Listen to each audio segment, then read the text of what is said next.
copy. Hog 01. Once more. Yeah, we see you safe. I see you safe. Bring it in. Night Owl, Hog 01. Friendlies in sight, target in sight, in from the south. In from the south, you're cleared hot, cleared hot. Both Hog elements, good guns, good guns. Welcome to the Pathway to Wings podcast, a podcast for aspiring Air Force aviators, hosted by current and former Air Force aviators. My name is Major John Waters. I'm a former F-16 pilot, and now I work for the recruiting service as an Air Force reservist. My guest today is Lieutenant Colonel Cathyrine Armandie. She's an F-15E Weapon System Operator, or WSO. We're going to dive into her Air Force career, her path through aviation. I think you're going to enjoy the episode. Wherever you're listening, please hit like and subscribe. Leave us a rating review over on iTunes. That'll help the podcast out. And with that being said, let's get into the podcast with Lieutenant Colonel Cathyrine Lilo Armandie. Well, I'm excited. I got my good friend Lilo joining me on the podcast today. Thank you for joining me. Lilo, would you tell me a little bit who you are, what you're doing today, the 30 to 60 second elevator pitch? Sure. So excited to be here with you, Rain, and to catch up. My name is Lieutenant Colonel Cathyrine Lilo Armandie, currently stationed at Joint Base San Antonio, Joint Base Randolph in San Antonio, and I'm working at Headquarters Air Education and Training Command, where I'm the Chief of Rated Diversity, which I'll talk about later. So I started off my Air Force career as a sophomore in college, joining ROTC. I wasn't really sure if it was for me, and then 9/11 happened. And then I spent that rest of that year staying in ROTC, and then went to field training and got an incentive flight. And after that, I was just kind of hooked. I think I found my purpose and then found a passion. And then I ended up staying the rest of the time in the commissioning from Loyola Marymount University, Det 040, and got my degree at the University of California, Irvine. After that, I went to Naval Air Station Pensacola and attended Joint Specialized Undergraduate Navigator Training, which was hosted by the Navy. And so we had Navy, Air Force, Marines, Coast Guard, and then international students. We had Germans, I think Italians at the time, and went through flight school there. It was about a year and change by the time everything was said and done. And then got my wings, and then went off to fly the mighty F-15E Strike Eagle. Went through 10 months of training at Seymour Johnson in North Carolina, and then finally ended up about at the end of my third year at RAF Lakenheath in the United Kingdom, which was my dream assignment, flying my dream aircraft. I spent 4 years there, which is pretty long, but I was really fortunate to have gotten close to 1,000 hours by the time I left, and I did 2 combat tours in Afghanistan, and so 450 combat hours, 117 combat missions by the time I left my first assignment, which was a lot at the time. And then after that, went on to be an instructor teaching what we can now call CISOs, which are Combat Systems Officers, back at Pensacola. And the Air Force stood up their own training program there. And I did 4 years there as an instructor and then as an evaluator. So I taught instructors and then evaluated instructors and students.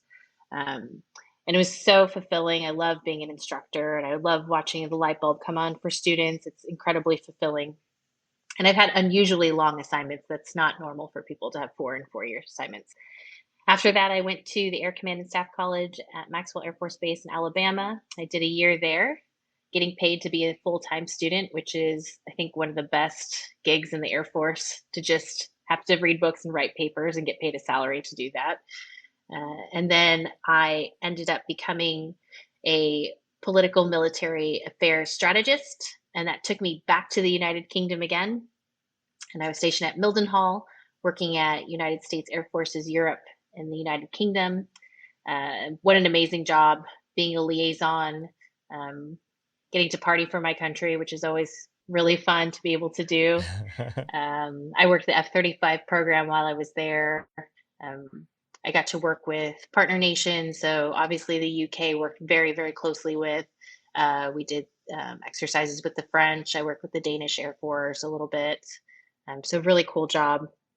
And then after that, came here to San Antonio, where I became the commander of Air Force Recruiting Service Detachment 1, and got to work on one of the most incredible missions I think anybody could be a part of, which was inspiring youth to get excited about aviation, to make parents, educators, kids aware of all the incredible opportunities that are out there, aviation related, Air Force related, scholarship related, to help them achieve their dreams.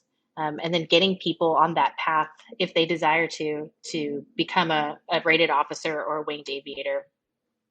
So I did that for a year, and then now I'm sitting in my current position as chief of rated diversity, like I said, which is where I work very similarly to support the DET1 mission, but at the strategic level. And then I also help work policy issues as well. But all in all, it's about getting as many kids in the United States and young adults aware of the opportunities that exist in the Air Force and to get them into cockpits. Because as our chief of staff has stated, diversity is a strategic imperative, specifically among our rated corps, because that's where we pull our leadership from. So I love the mission that I've been working on for the past couple of years. It's quite a career. We're going to unpack a lot of that. I would like to back up all the way kind of the beginning. So you said sophomore year in college is when you decided to join ROTC. What was the catalyst for that?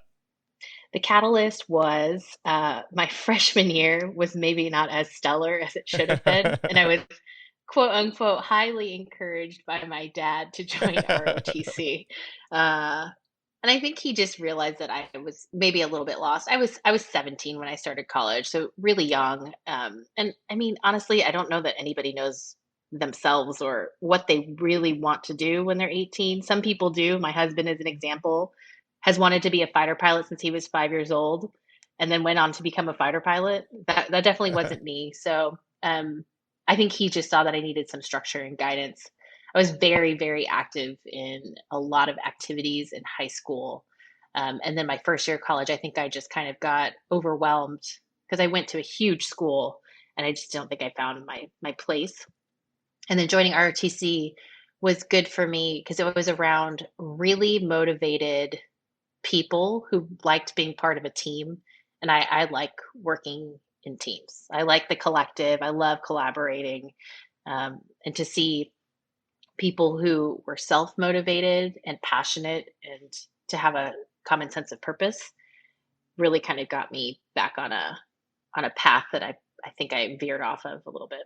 Yeah, sometimes we have to max perform for a little bit and then we got to pull the throttle back and recage.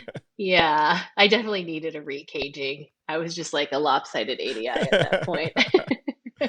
Oh, that's I think we've all been there, but it's good to have a little bit of structure. Out of ROTC, you go off to navigator training. Can you tell me, did you know you wanted to go fly Strike Eagles in? Was it the incentive flight that got the hook, or were you kind of open to doing different things when you went through training? So I would say the incentive flight is what really changed everything for me. Because when I joined, I have a degree in or in criminology, so criminal justice, which is not like very helpful for aviation.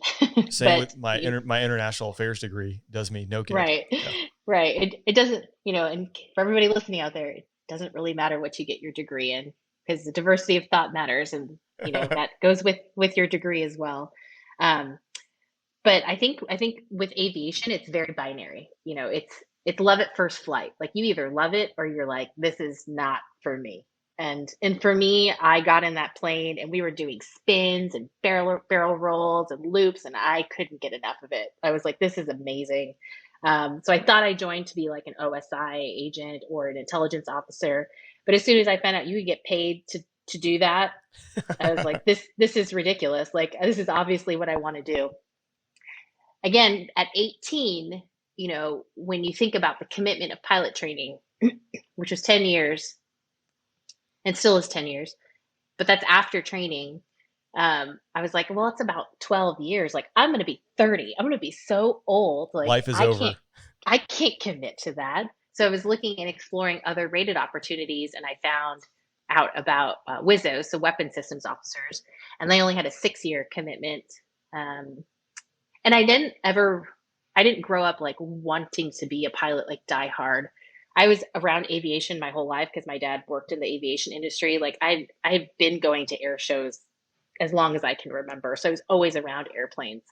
Um, so for me, it wasn't like this driving passion to become a pilot, but I wanted to be in aviation at that point, and I wanted to fly.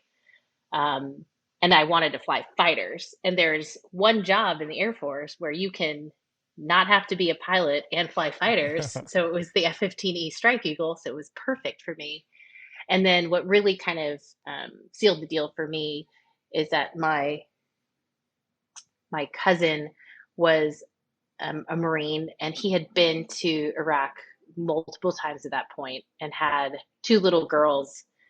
And for me, just seeing him, understanding what he was going through, I guess I really didn't have a true understanding of it, but seeing what he was going through, what his family was going through, like I wanted to do a job that was as far forward of the combat line, um, where I think I could have been effective and like helpful in bringing him home and young men and women like him home. And that's, one of the primary jobs in recent war of what the Strike Eagle does, which was close air support.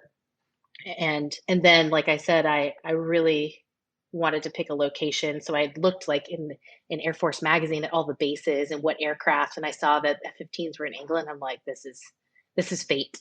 So yeah, multiple things got me there, but I do think it was what I was meant to do. That's very cool. And the cool aspect is the fact that we have websites now, so you don't have to look at magazines to see where bases are. Correct. Times have changed, but I think you and I are very similar, and it's probably easy for us in the sense that 9/11 happened, and I would jump to conclusions here, but I know for me, it was a big catalyst wanting to go into serve, and you Mhm. the same.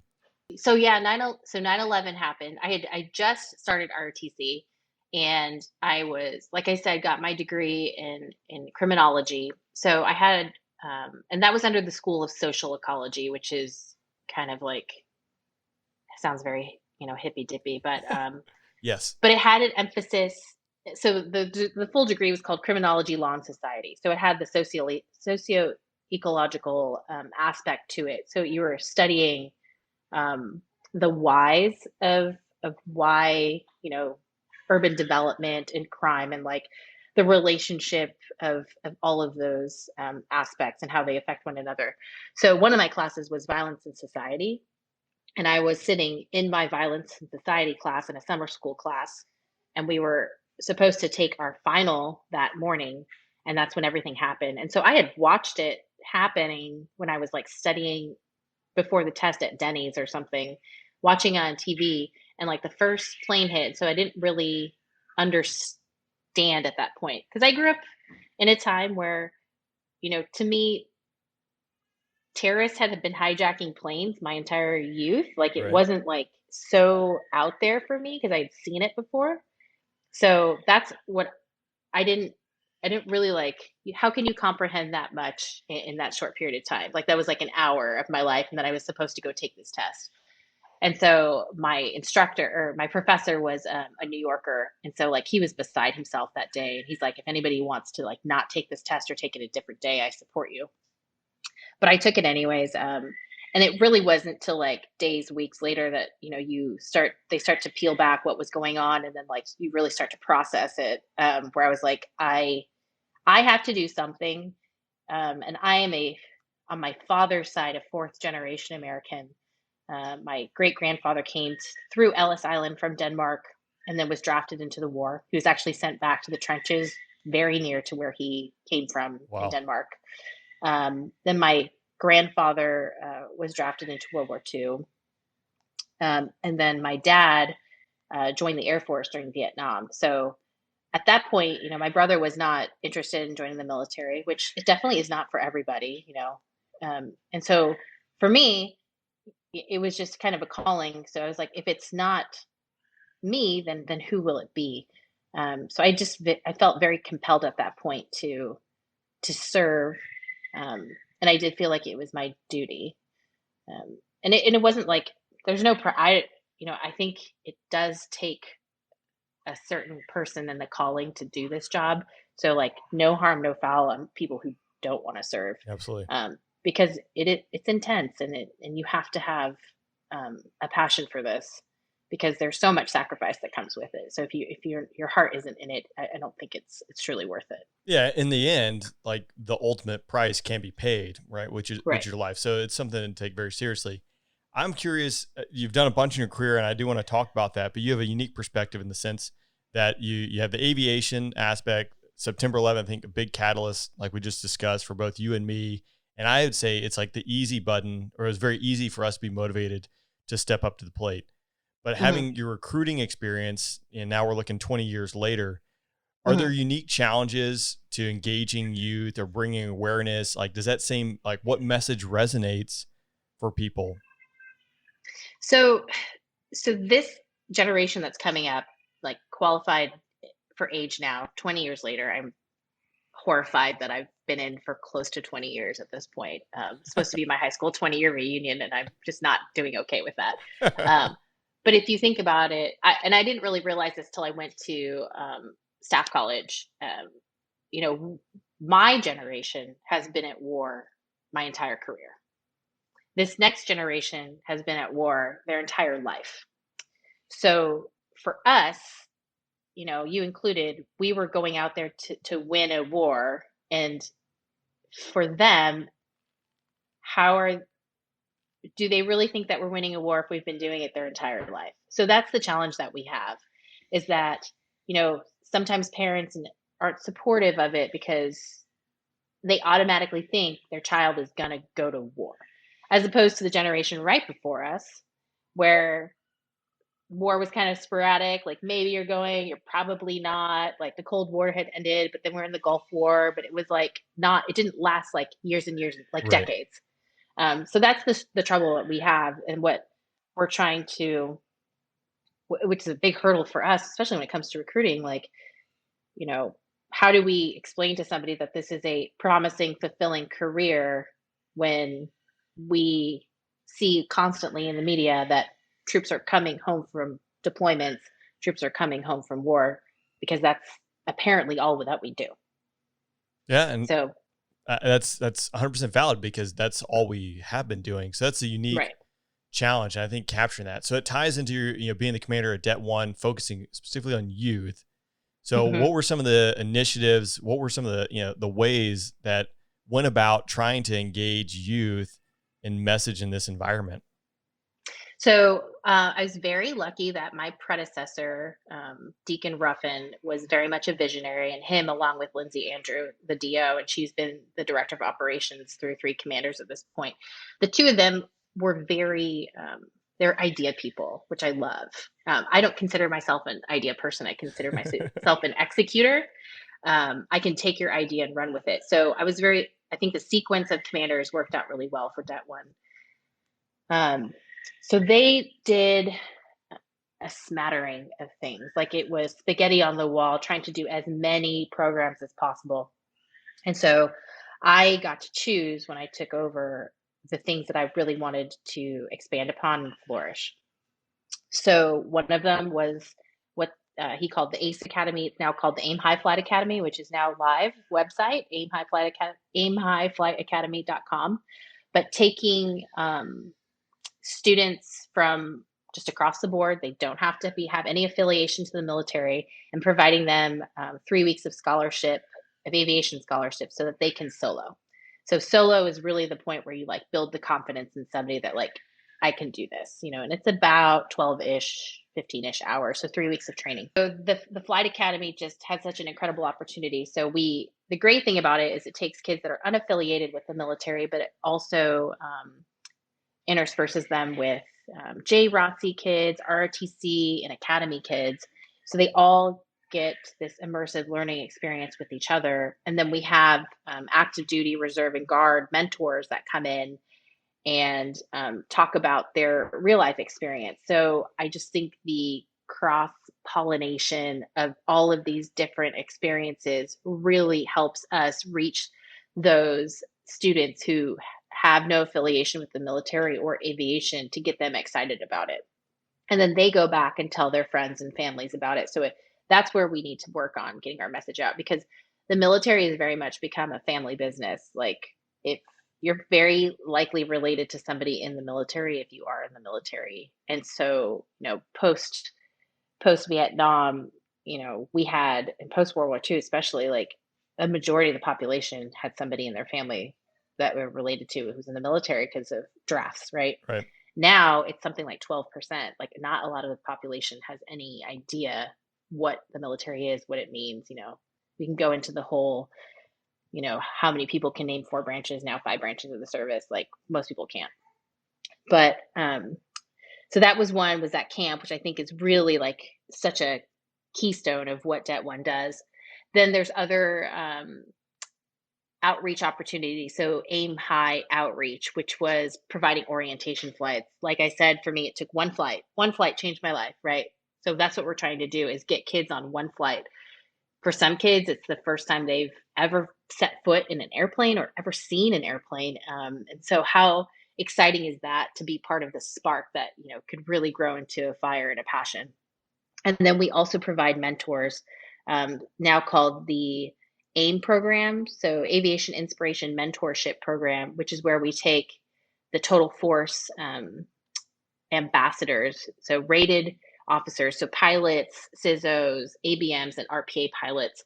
We use them as ambassadors to go out to do all of these events. And so we were doing on average about 2 events a week, and that was everything from like elementary schools to NBAA, which is attended by tens of thousands of people, trying to get the message out. Because again, it's about information. Like, we are fighting a narrative that we see in the media, we see, in Hollywood.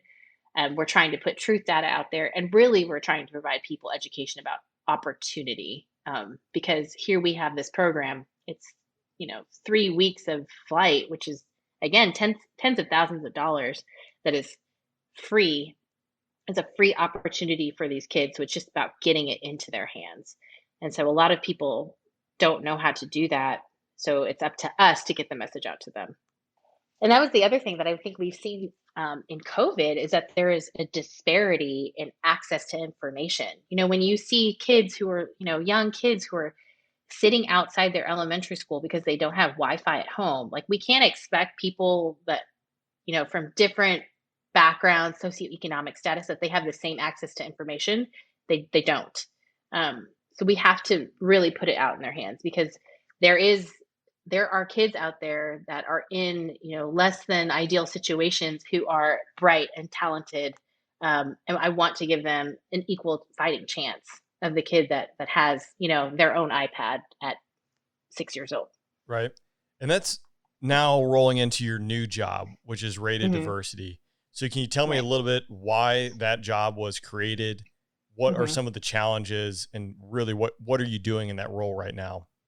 Right. So this role was really more at the strategic level, meaning it's higher level. So Det 1 is really going out into the field and doing hands-on. At my job now, it's about, developing, the policy, developing the strategy for it to be implemented Air Force wide. Because at the end of the day, everybody has a responsibility to be a recruiter.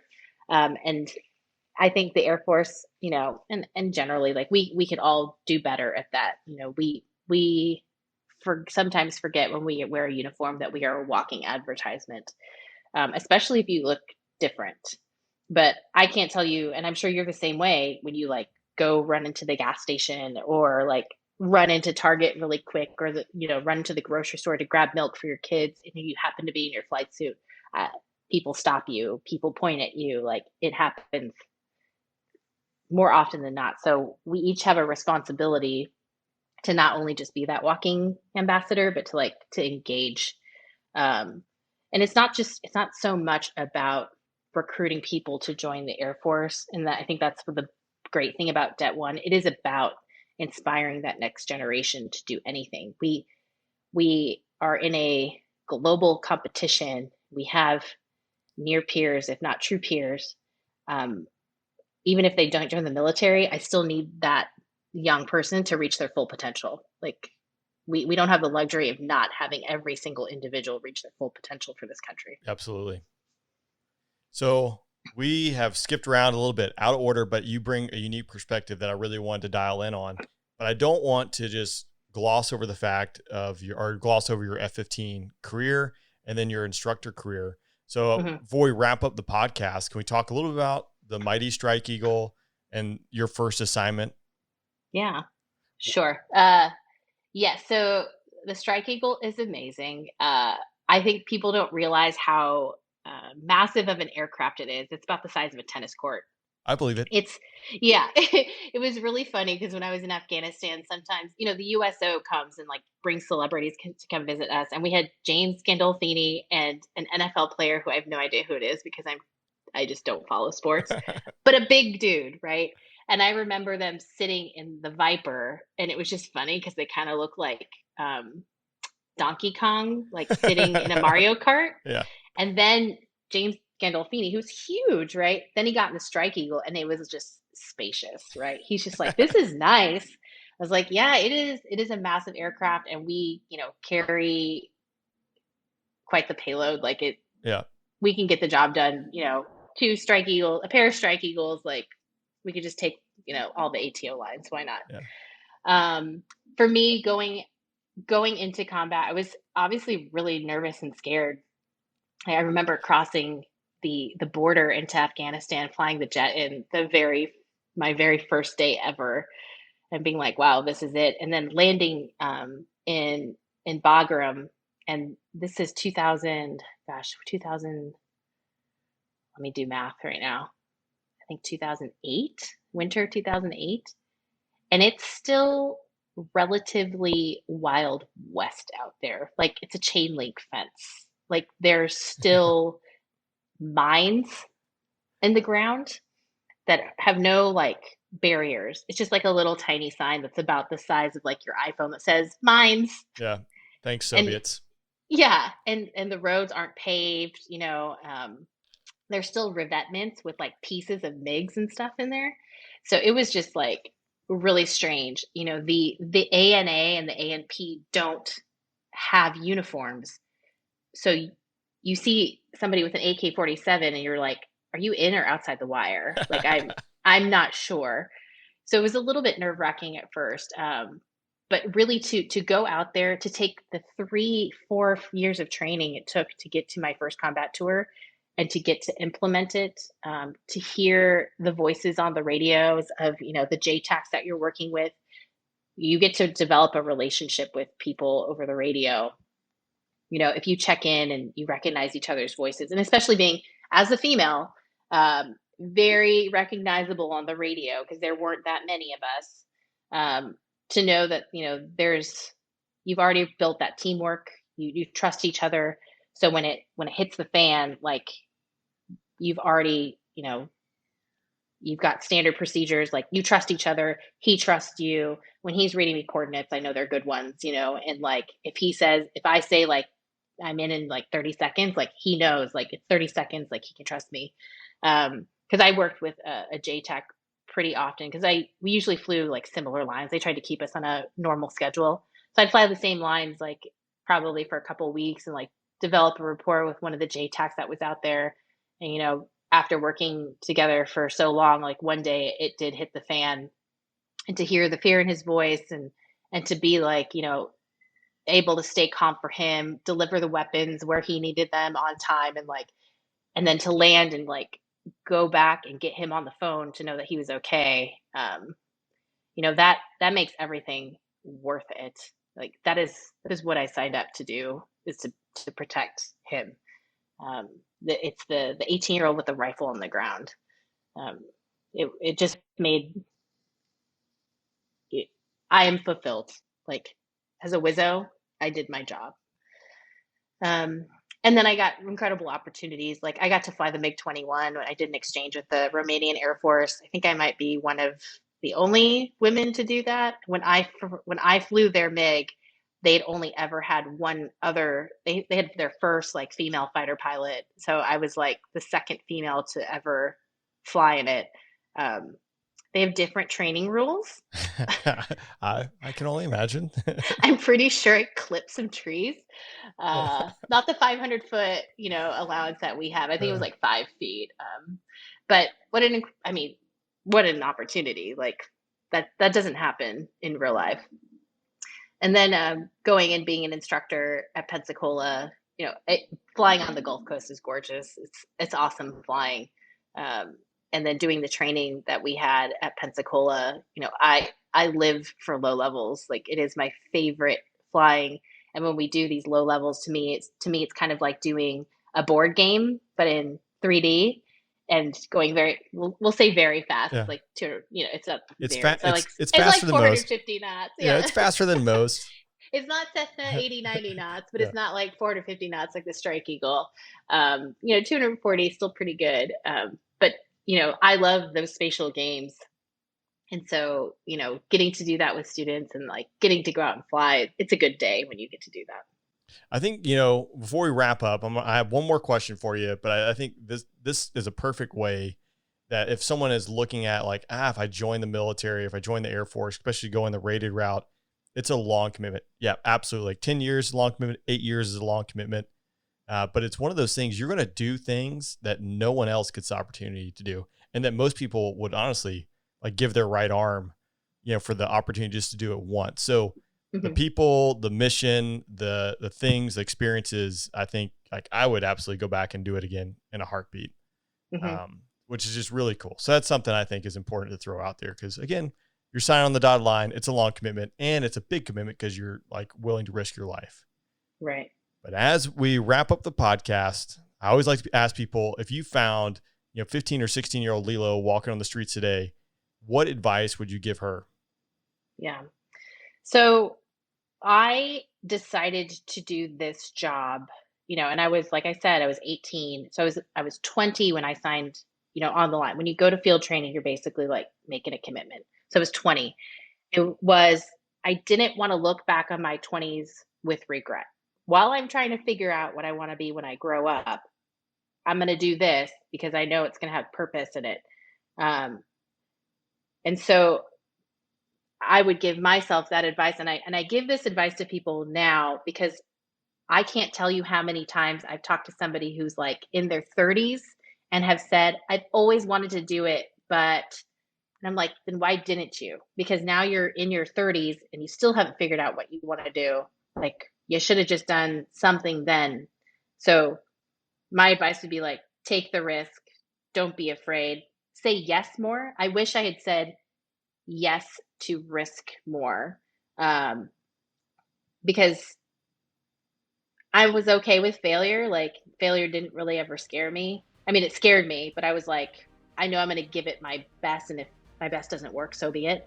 That it's going to be okay. You take the risk is going to pay off. And I look back now and I still don't know what I want to be when I grow up. Fair. But I know that I spent my 20s with a purpose. So, that's my advice to young people is like, don't worry that you don't know what your future is going to be, that you don't know what you want to be. Like, you're not 100% with your decision. Make a decision and see what comes of it. I love it. I think a perfect way to wrap up the podcast. Lilo, Lieutenant Colonel Armandie, thank you so much for joining me. I know people are really going to enjoy hearing your pathway to the wings. Thank you. So good to be here. Love it. Thanks for listening to this episode of the Pathway to Wings podcast. We have lots more in store. We'll be back in 2 weeks. Wherever you're listening, please hit that subscribe button so you don't miss the next episode, and leave us a rating or review over on iTunes. That will help us out.